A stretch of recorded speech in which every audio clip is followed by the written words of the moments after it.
What's good, everybody? My name is Alckemy. Welcome to the channel. Today, you and I are going to be talking about the clip launcher / session view in Bitwig or potentially Ableton. There's some really cool tricks that I'm going to be showing you that are exclusive to Bitwig, but the spirit of this can be tackled within Ableton, and I'm going to be talking about that as well. Now, what is the problem with a clip launcher? The first and foremost thing that I would say is there's two things to cover. The first one is that it's very difficult or very easy to give up on your tunes because you kind of just leave them as jams. So, you might come up with, some cool idea, kind of like whatever it is that you're working on, and then be like, yeah, that could be cool. And then you just abandon it. The other thing is that a lot of times it's very difficult for it to sound like a very dynamic song because you're just utilizing loops. And if you're just utilizing loops, it's kind of a pain in the butt to make a whole nother section just for a micro transition or just for a micro thing. Now, there's a lot of different ways to fix this. I find that what works best for me is utilizing this as a means to just gather ideas and then get it out into the timeline, which I'll talk about here in a second. But what it really comes down to is the mindset of order of operations in which you compose, a beat or a song or whatever it is that you're trying to do. I think that there's this stigma between the two of session and clip launching, or session, whatever, of this one is meant for jamming and creating ideas that are non-linear, where the timeline is linear. And while I would admit that most of the time you go, depending on what kind of music you make, you go into the timeline because a song has a beginning, middle, and end. So it has a set duration. So it's got to start somewhere, it's got to end somewhere. That doesn't mean that you can't utilize the two with either a sense of direction or with a sense of quote unquote jamming. So let's talk about that one first. Now, you definitely can start to think about arranging different parts of your beat within the clip launcher first. So right now, for the most part, this actually is a linear fashion. I'll just play some of these clips for you. This is the first part of the beat.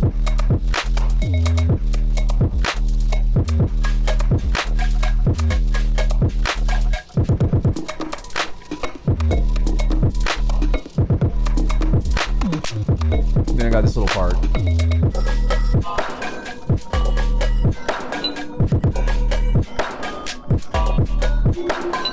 So that's where we started, and these were the ideas that I generated in between of just how to create, some different sounding things that it's still the same vibe or still the same spirit of whatever it is that I'm making, but just some changes. And what I found is that if you relieve yourself of having to do all the micro cutting and things, like especially if you're making IDM or something, you can totally do that in the clip launcher. I just think it's way more time than it's worth. But if you just focus on building the skeleton of the main parts of your song, and then you create different parts to that, then when you drag it into the timeline, it becomes so much easier to work with. Sometimes you might even want to compose different parts that you think are going to go well together, but you leave a space to where it leaves you room to come up with new stuff. So for example, I actually have dragged this out into the timeline, and just to cover how I did that, I just took this part right here, dragged the whole thing out, so you can literally take the entire scene and move it out, and then duplicated it twice and started doing my cutting then the second part, then the third. Now I left a hole right here in this particular part because I wanted to transition into something new. And what I did was I wrote a new chord progression and used the same idea of these chords, modulated them just a little bit, and created a totally different part. So it sounds like this.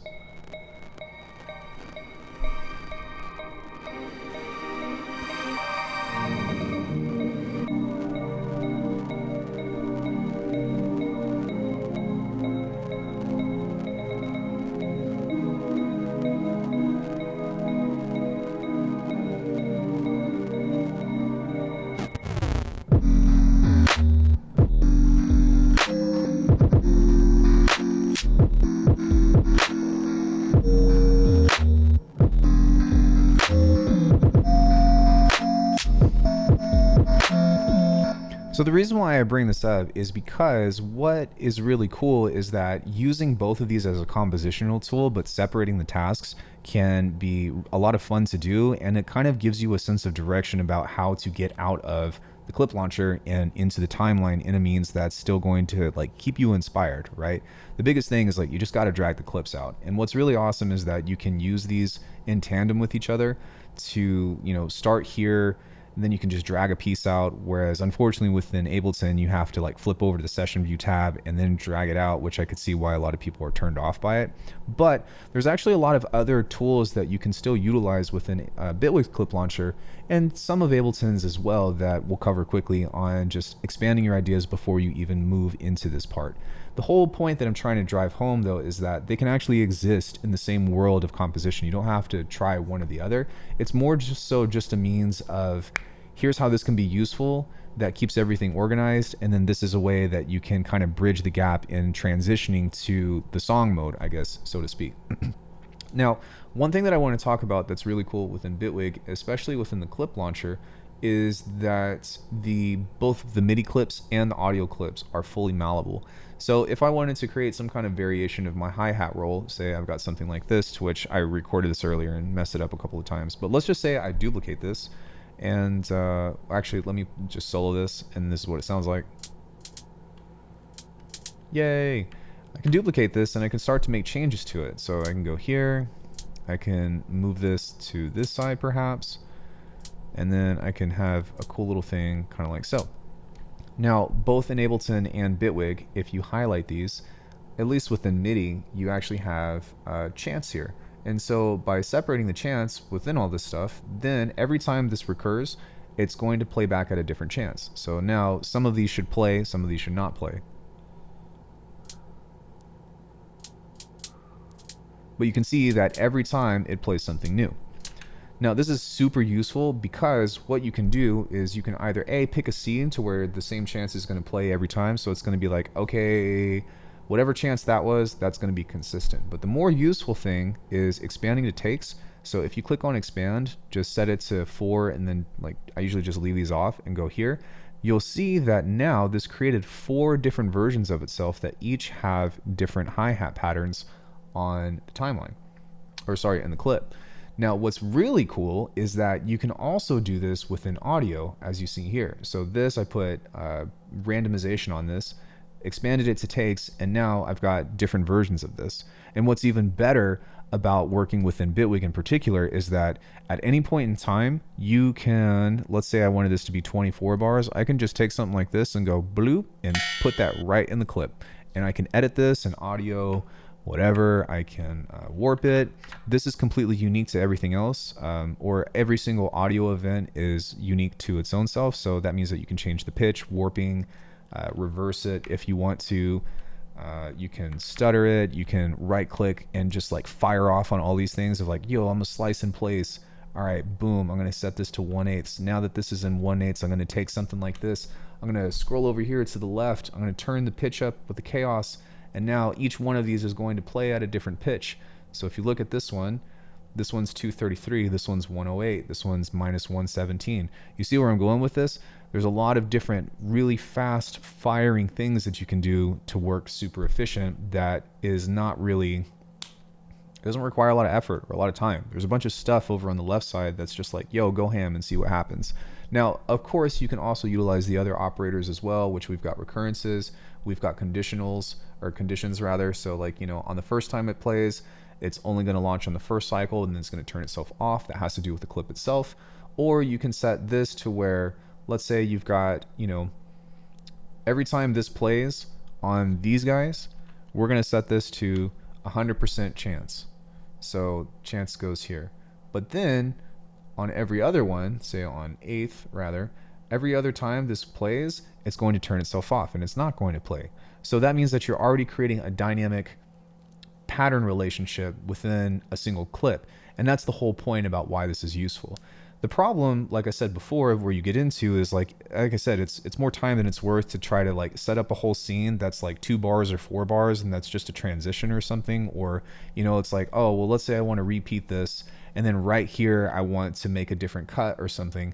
That's the minute detail that I'm asking or I'm encouraging people rather to set aside until you're ready in the timeline. So it's not to say that there's not a lot of stuff that you can do within this, but I'm trying to relieve producers of Bitwig and Ableton that like, yo, like you don't have to do everything within the session view. It's at what point do you move it into the timeline in which to start cutting it up.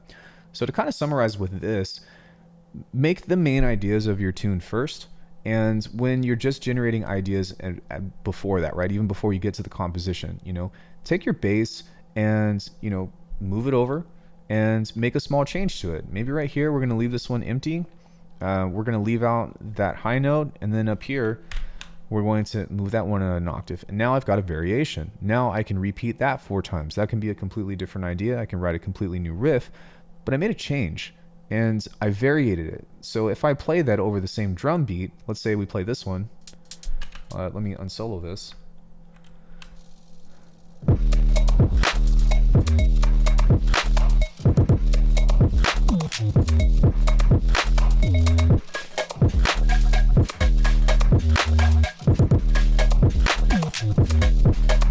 Well, now I've created a major change to that beat, and now I can kind of utilize more with it. What's also awesome is that if you're working in MIDI, like change the bass. You can totally move it down into a different instrument and play the same riff. But what you're doing is using this to quickly expand on different ideas without having to copy the entire section and move it over in the timeline, and also force it into that linear kind of way of working if you wanted to. Likewise, you can also do this in the timeline if you per se are using Ableton and you don't like the fact that you kind of have to commit to the audio clips or whatever, or let's say like you just don't want to work within the clip view in general. What you can do with this, which is a lot of fun, is start generating themes of ideas and grouping those instruments or drums or whatever and using that to jam. The biggest thing with this that I think is really important above all else is that like one major trick that I do is I don't actually start my tunes from 1. I actually start somewhere in the middle of the project, because that allows me to pull a collage from both sides in means of composition. So like if I'm like doing a neuro bass or something and I need to work on that, I can pull it over to the side kind of like this. I guess this is a neuro bass, and I'm like, all right, well, let's take a listen to this and see if any of it sounds cool. So if I go Alt, whatever, I need to come back into this and turn off this. So now I'm like, okay, does any of this sound cool?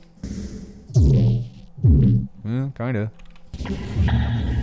All right, 6. So let's say I wanted to take something like that. Well, now because this is over in the side, I can listen to this independently without having to solo things. And then I can just be like, okay, well, right here in the little timeline, I'm just going to, hit reverse on this. Sorry, I'm going to go Command B and reverse, and then reverse it and fade that in and just kind of see what that sounds like. So.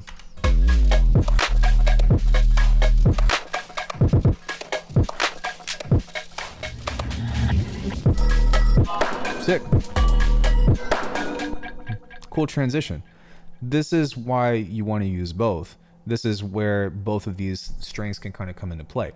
But moving on from just this working on both sides, what you can do is essentially take the spirit of working in this way and begin to create different groups. So let's say I've got all these things, whatever, like I've got this little part, and I'm like, that's cool. Well, what I can do is I can group these instruments, say even something like this, and then be like, okay, I'm going to mute this now, and I'm going to create another instrument track, say some other chords or whatever, and toss that in, or maybe change the instrument. And while that's muted or while I turn that off, I can let the drums play and then try something else. And suddenly from there, everything is kind of on the timeline. But you can either take the entire section and move it over, or you can continue to stack this way like a super ultra hyper loop. And then you just play with auditioning, the parts that come in between. And the whole reason why I'm talking about this in the first place is because I wanted to find a way to create dynamic beats that have a bunch of different parts. So one of the easiest ways to do that is to keep the drums and then to come up with, different chord progressions, different bass lines and stuff, and figure out a way to collage them together.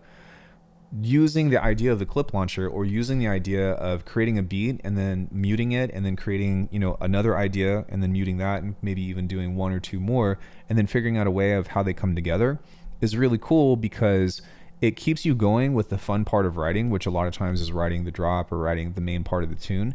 But once you kind of lay everything out, kind of like what I've done here, it challenges you to say, okay, well, how do I make these two to come together? How do I do that? And it forces you to be like, well, okay, how are they related? And you start asking yourself different questions. And that's the whole entire point. If you are bored of beat making, this is a really cool thing, because it puts you in multiple workspaces within the same project.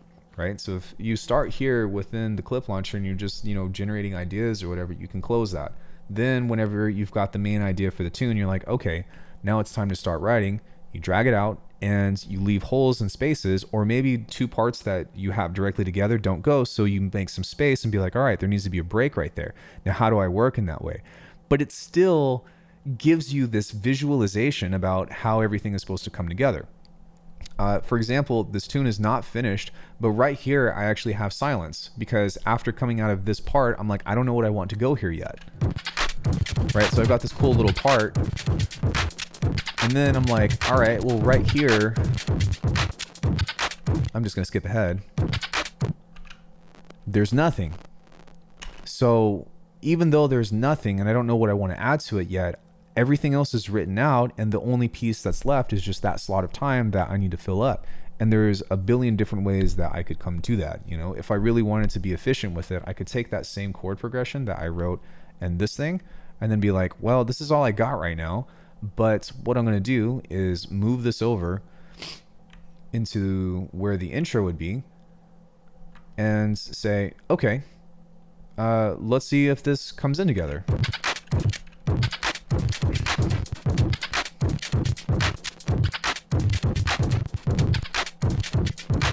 Sorry, it needs to be right here. I need to unmute that. And then while this comes out, it goes, all right.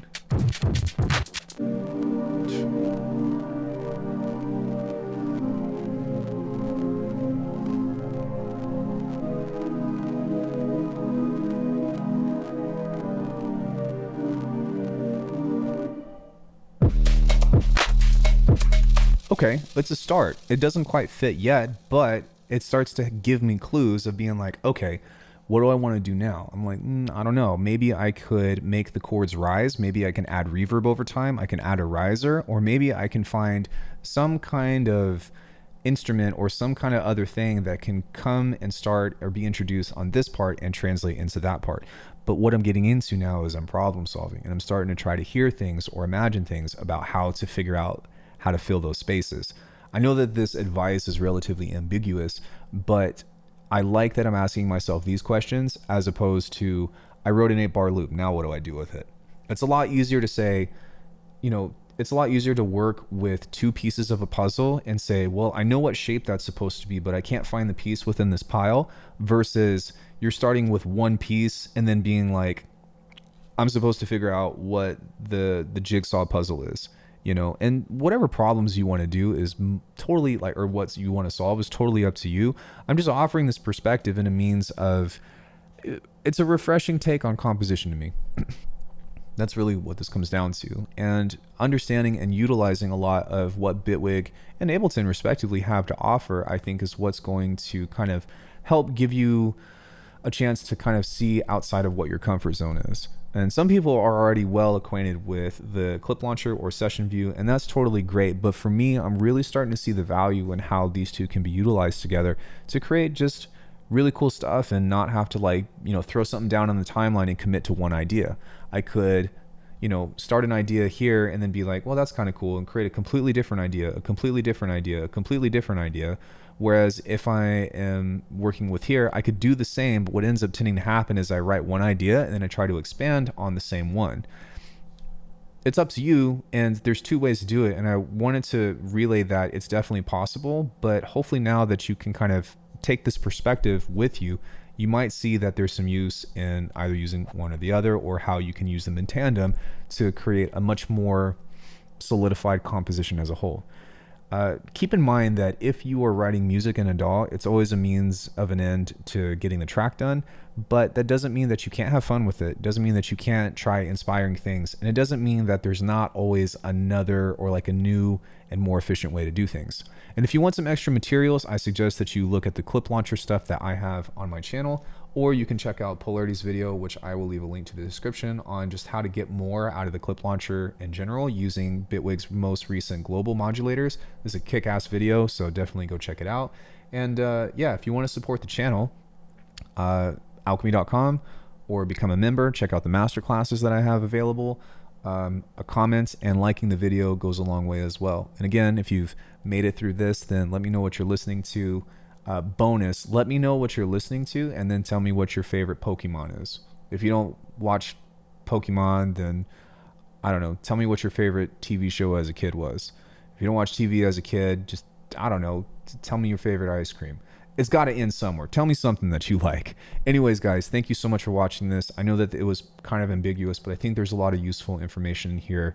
I could just be a lunatic, but what can you say? I'll see you in the next one.